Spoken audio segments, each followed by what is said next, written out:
I don't think that you should be ending human life.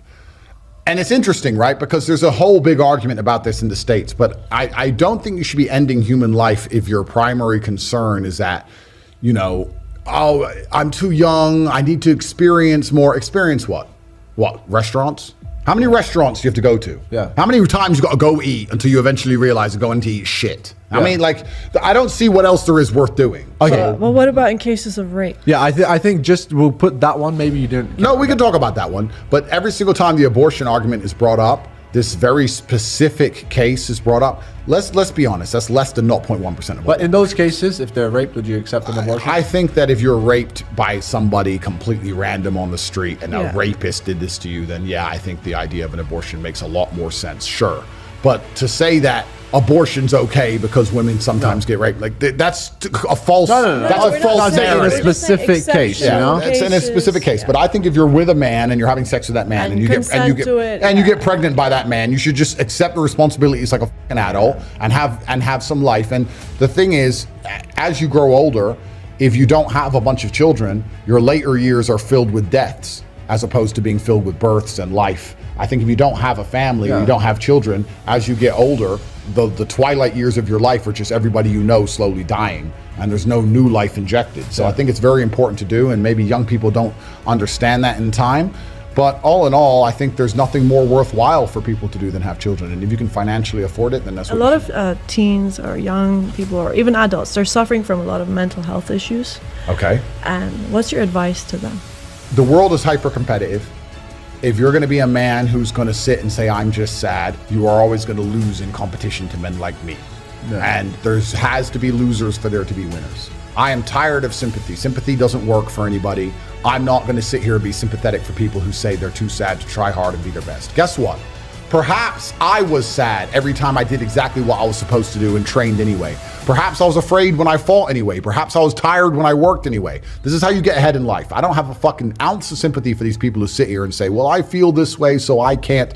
Then don't do it. Stay down there. The winners are at the top, and the winners at the top don't give a shit about how they feel. We wake up and we perform regardless of how we feel day after day. So if I'm going to ignore my own feelings, I'm certainly not going to take into consideration anybody else's. Yeah. Why am I going to ignore how I feel and make sure I'm constantly performing regardless, flawlessly, and then sit and go, oh, but he doesn't feel good, so he's allowed to fuck up. No, you are not. You're not allowed to fuck up to your ancestors or to God or to yourself. You have to perform. This is what being a man is about. The baseline of masculinity is doing things you don't feel like doing. I can't comment on being a woman because I'm not one. But the baseline of masculinity as a whole is the thing that makes a good man a man is that he does what he doesn't want to do. He doesn't want to work and he works anyway. He doesn't want to go to war and he fights anyway. He doesn't want to get up, he gets up anyway. That's the whole point of it. We didn't want to die in the Titanic. Guess what happened? We died in the Titanic. You can't sit there as a man and say you don't feel like it. You're not allowed to not feel like it. You're supposed to do it anyway, regardless. Yeah. So when a man sits there and says, oh, but you don't understand, I'm struggling with motivation. If you are struggling with the motivation to be a winner, then stay a fucking loser. No problem. Stay a loser. Don't care. Because in my circle, there's no losers around me. Your energy is disgusting. I find it revolting. I don't like weakness around me, even near me. Even people coming up saying hello to me. If you're depressed, don't even shake my hand. I do not have time for losers on any regard. Winners only. Yeah. If you had to choose money or love. It's hard. It's impossible to it's impossible to choose. Like, there's too many nuances to the question. I can't choose. But I do think that love is extremely important. Humans are social animals. Yeah. And you do need love. They say money can't buy love, and that's true. But money can help facilitate love. Yeah. Let's keep that in mind. I've never had a period of loneliness, ever. Wow. I've never had even 3 days when I couldn't. Wow. Never, ever. So ever. You've never really been alone in your life? Well, no, I've never needed to be. So do you? I could be, and I'm saying I could take a week away and go by myself somewhere. I'm saying I've never had a period where I didn't have a girl who was in love with me ever. The goal of a son is to be a built-on, better version of his father, right? Yeah. So my goal as my father's successor is to be even more successful than he was, to be a better version of him. Yeah. I do my very best. I still think he was better than me in most regards, but in the one area I've surpassed him is clearly financially. But my father had a different mission, and he was focused on what he did, and he did a fantastic job of it. But yeah, he was not financially successful.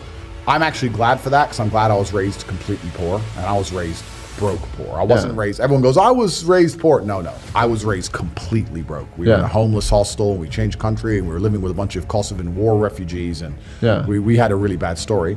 but that's been good for me. That was part of the life plan that God made for me. But yeah, my father was not financially successful. I am, and that's actually plaguing me a bit because I don't want my kids to be raised rich. So I have to find a solution for this. Wow, really, son? I'm so proud of you. It was just like, well, duh. It was always very much like that. Yeah, like, you're gonna make it. Hey, Dad, I'm the most Googled man in the world, and I've got hundreds of millions of dollars. Duh, you're Tate. Whatever. Like it was, his expectations of me, but they weren't in an arrogant way. They were just so ridiculously high. It was just, well, obviously. So I don't think we talk much about the material successes of anything. My father would be happiest knowing that his bloodline is secure and that I exist, and my goal is to have 20 sons, and that's what he'd be happiest to know, and that he's done his job, and to know that I pay respect to him every chance I get, and I mention him as much as possible. And he did a fantastic job with me. The great thing about children is that if you do a good job with them, a truly exceptional job, they allow you to live forever. Because my father is discussed on the biggest podcast in the world repeatedly because of me. No, I love that. Which is good. I'm such a fantastic person that they discuss my origin, which means my dad is discussed. So if I do a fantastic job with my son, I will be discussed on the biggest podcast of the future, and you get to stay alive forever. So that's going to be the end goal, and I feel that I'm doing him justice and the ancestors justice and the last name justice. In fact, I know I am.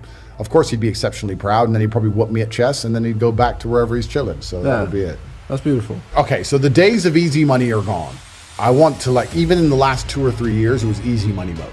Every idiot you knew was making money. Every clown had made money on a pump. You know, a number of people who thought they were expert crypto traders in the last 3 years. It's so funny. I'm a great crypto trader. Everything went up. It all went up. What do you mean you're a great trader? You could have bought anything. You bought poo dick coin and made money. Of course you're a trader. Like that, all that shit's over, right? So all the easy money's gone. It's all cyclical. So all the amateurs are going to start suffering because now we're entering the realm of the professional, and making money is going to be harder than it's ever been. All the free money's disappearing. You have to become very, very confident and competent. And that's one of the things about the last few years. Anyone who made money in those years, a lot of them didn't learn any lessons. A lot of them didn't learn how to make money. They just got lucky and just picked up a pump or caught some garbage, but they didn't actually learn anything specifically. The best way to make money in the world today certainly has to be something online. I think that making money online gives you absolute freedom of your own geography. It gives you access to the largest possible customer base, and there's 18 different modern wealth creation methods that we teach inside of the real world that will allow people to make money online. So that's going to be a nice, easy plug to go there. But it's interesting. It's an attention economy, and truthfully, without saying too much, you either need to be prepared to get a whole bunch of attention on you, like we're all doing here, or you need to be close to somebody who's doing that, and that's where a lot of the money is flowing now.